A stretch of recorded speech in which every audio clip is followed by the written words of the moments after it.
Hello दोस्तों, मेरा नाम नीरज। स्वागत है आपका ITI ट्रिक्स यूट्यूब चैनल पर।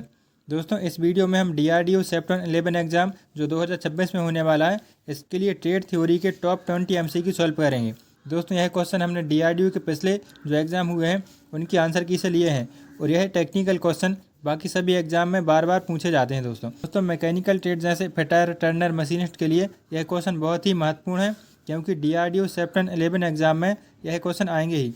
दोस्तों, हमारे चैनल पर आपको डेली टॉप 20 क्वेश्चन की MCQ की वीडियो मिलेगी। आप उसे देखकर अपनी एग्ज़ाम की अच्छे से प्रैक्टिस कर सकते हैं। इसलिए दोस्तों प्लीज़ आप हमारे चैनल को ज़रूर सब्सक्राइब कर लेना।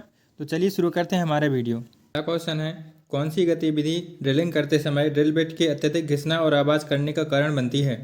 ऑप्शन ए है बहुत तेज़ फीड दर, ऑप्शन बी है बहुत धीमी गति से फीड दर, ऑप्शन सी है अधिक काटने की गति, ऑप्शन डी है बहुत धीमी स्पिंडल गति। दोस्तों, यहाँ पर आपको बताना है कि जब आप ड्रिल करते हैं तो ड्रिल करते समय जो ड्रिल की बिट है वह घिस जाती है और बहुत तेज़ आवाज़ आती है। तो इसका क्या कारण हो सकता है? तो ड्रिल बिट अगर ज़्यादा घिस रही है तो इसका हमारा कारण होता है बहुत धीमी गति से फीड दर है। अगर हम उसमें फीड बहुत कम दे रहे हैं, आराम से वो ड्रिल बिट अंदर जा रही है जॉब के, तो इससे क्या होगा, ड्रिल बिट हमारी घिस जाएगी। तो इसका हमारा ऑप्शन बी राइट हो जाएगा। नेक्स्ट क्वेश्चन है, इंच ग्रेजुएशन के साथ वाले वर्नियर कैलिपर की रीडिंग क्या है? तो यहाँ पर आपको वर्नियर कैलिपर का जो इमेज दिखाया गया है, यहाँ पर आपको बताना है कि इंच में इसकी कितनी रीडिंग खुली हुई है। तो दोस्तों आप देख सकते हैं ऊपर, यहाँ पर आपको 2, 3, 4 है ऊपर मैन ग्रेजुएशन आपको दिख रही है इंच वाली। तो 1 इंच तो पूरा पूरा खुला ही हुआ है। और इसके बाद आप देख सकते हैं 4 यहाँ पर आपको दिख रहा है, 2, 3, 4, ठीक है, जीरो वाली लाइन जो मैच कर रही है। तो 4 के बाद एक आधी लाइन और है, तो ये 4.5 तो यहाँ पर ये हो गया। तो 1.45 तो यहाँ पर ये हो गया। और नीचे आप देख सकते हैं आप वर्नियर स्केल पर ये 9वें नंबर की लाइन मैच कर रही है। तो इसका हम कितना आंसर लगा सकते हैं? 1.459। तो इसका हमारा ऑप्शन बी राइट हो जाएगा। नेक्स्ट क्वेश्चन देखते हैं, कॉम्बिनेशन सेट के किस भाग का उपयोग 90 डिग्री और 45 डिग्री के कोण को चिन्हित करने के लिए किया जाता है? तो उसके लिए हम किसका उपयोग करते हैं? वह हमारा होता है स्क्वायर हेड होता है। उससे हम 90 डिग्री को और 45 डिग्री को चिन्हित कर सकते हैं और जांचने में इसका उपयोग कर सकते हैं। तो इसका हमारा ऑप्शन सी राइट हो जाएगा। अगला क्वेश्चन है, एंगल प्लेट में रिप्स क्यों प्रदान किया जाता है? काफ़ी इंपॉर्टेंट सवाल है दोस्तों, बार बार एग्जाम में रिपीट होता है। एंगल प्लेट में रिप्स इसलिए दिए जाते हैं ताकि विकृति को रोका जाए। मतलब जो उसका विस्तार हो जाता है ना, एक्स्ट्रा बढ़ जाती है, थर्मल विस्तार हो जाता है, तो उसको रोकने के लिए, विकृति को रोकने के लिए हम एंगल प्लेट में रिप्स प्रदान करते हैं। तो इसका हमारा ऑप्शन भी राइट हो जाएगा। 5वां क्वेश्चन है, इस बी ब्लॉक के प्रकार की पहचान करें।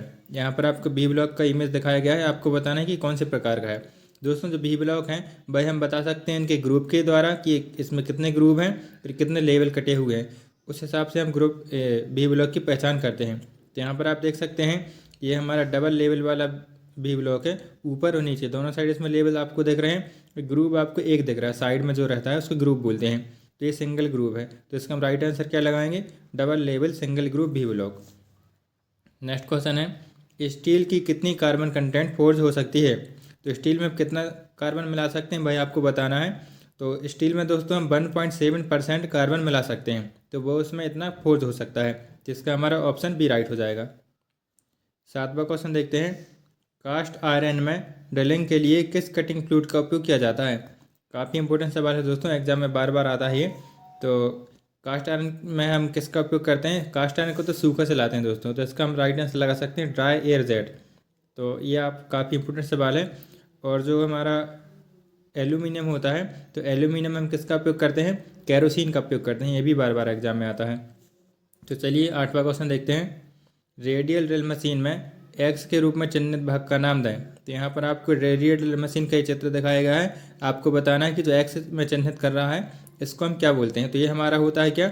ये हमारा स्पिंडल हेड होता है। यहाँ पर आप स्पिंडल को फंसाते हैं और ये आगे पीछे दाएं बाएं कहीं भी इसको हम घुमा सकते हैं।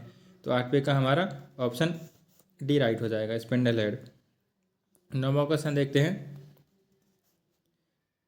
HSS high speed steel drill जिसका व्यास 24 mm और काटने की गति 30 मीटर पर मिनट के लिए माइल स्टील की ड्रिल करने के लिए धुरी गति ज्ञात कीजिए। तो आपके यहाँ पर कटिंग स्पीड बताना है।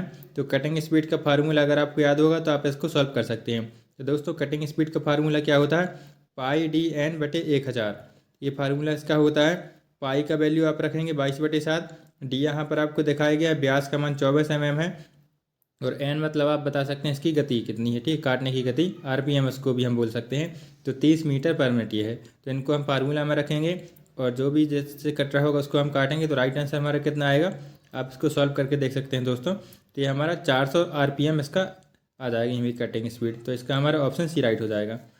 नेक्स्ट क्वेश्चन देखते हैं। छेद में रिवेट डालने के बाद प्लेटों को निकट लाने के लिए किसका उपयोग किया जाता है।